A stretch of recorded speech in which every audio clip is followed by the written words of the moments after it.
3 John chapter 1 verse 3 says, "Beloved, above all things, I wish that you may prosper and be in good health, even as your soul prosper." So my question to you is, why would we compromise our soul and even our health to reach for success? Could it be what I call the performance trap, confusing our busyness with worthiness, leading us to a state of restlessness and burnout, mistaking this for our ambition when really it is our anxiousness? This I call the ego heart paradox. Misaligned ambition that prevents us from pursuing what we are truly called to do.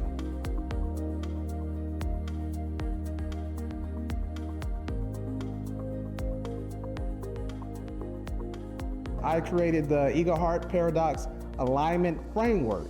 What it is a system that helps faith-based, ambitious faith-based leaders and entrepreneurs alleviate burnout and flow from a state of fulfillment. Now, this framework consists of 3 stages.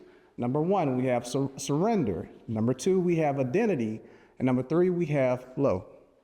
However, we cannot claim our identity and flow from fulfillment if we don't alleviate the burden that we carry in our businesses and our leadership. And that starts with the deed of surrender. Now, I've always been an ambitious person, eager to build, to create, to restore, to plant. It's just in my nature. I remember about 10 years ago when I was building a coaching business, all I could do was eat, sleep, drink my pursuit to success. I was fervor to succeed. And because of that, individuals would tell me that I was too ambitious or I needed to slow down. Some even asked me, "Are you ever content?" A pastor even told me that you're running ahead of God. And this, when it happened, boom, my faith collided with my ambition. And I began to struggle and question my identity. Lord, why did you create me this way? But then it became evident that I needed a deed of surrender, a legal contract allowing a tenant to relieve its leasing obligations and property back to its rightful owner. It wasn't an ambition problem. It was an ownership problem. I needed to return my ego heart back to its rightful owner. Now, as this revelation continued to evolve, as I read throughout scriptures about many individuals who had the same eagerness, I began to understand that my ambition, our ambition, is not a sin. It's not a sin. It's truly a gift. It's a gift from God. Now, my question is, if this ambition, if this eagerness is a gift from God, then why do we burn out?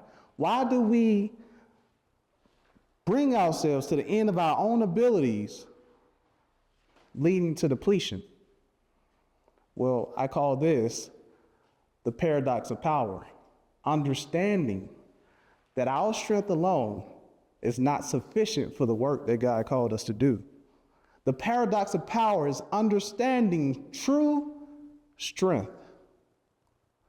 True strength is understanding your weaknesses and leaning on the everlasting power of God. 2 Corinthians 12, 9 and 10, Apostle Paul says he boasted, took pleasure in his weaknesses because he knew that the unlimited power of God, the unlimited strength of God would rest upon him.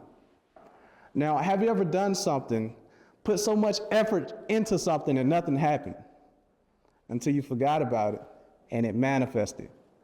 Now, some call this luck, maybe even a coincidence, but I call this the paradox of power. I call this true strength. God's unlimited power and strength working with and through our limitations. Now, let's face it, it's tough mentioning our vulnerabilities. It's tough mentioning our limitations and our weaknesses. But it's also a struggle to uphold a false front of who we are. This is the root cause, or one of the root causes, to burning out. What if we just become pliable and witness the unfathomable? Because the more we surrender our efforts, the more his strengths is revealed, and the more his character is revealed, not only leading us into true strength, but by the way of true elevation. True elevation is one of his characteristics that he mentioned in Isaiah. He said that as far as heaven is from earth, so are my ways and thoughts higher than yours. God is elevation. But often we put so much of our time and energy pursuing external successes that will only cause void and burnout. What if we put our efforts into surrendering and adopting his strengths, adopting his characteristics, conforming into his image, enabling us to perform from something that we're becoming, something eternal, elevation himself. See, my friends, true elevation isn't striving, it isn't pursuing external sources or resources.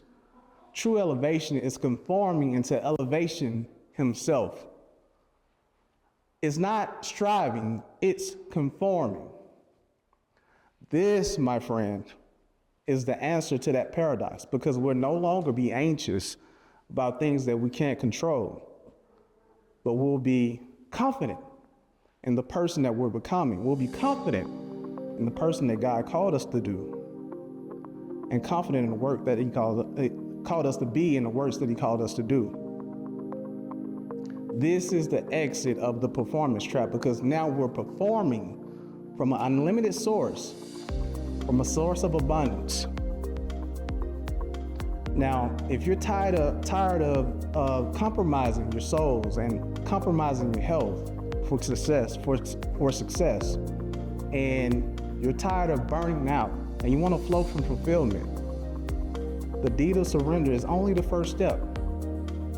Therefore, I invite you all to learn the next two by purchasing the book, The Eager Heart, Aligning with Purpose and God's Unseen Plan, or following my framework and watch you elevate in your vocations.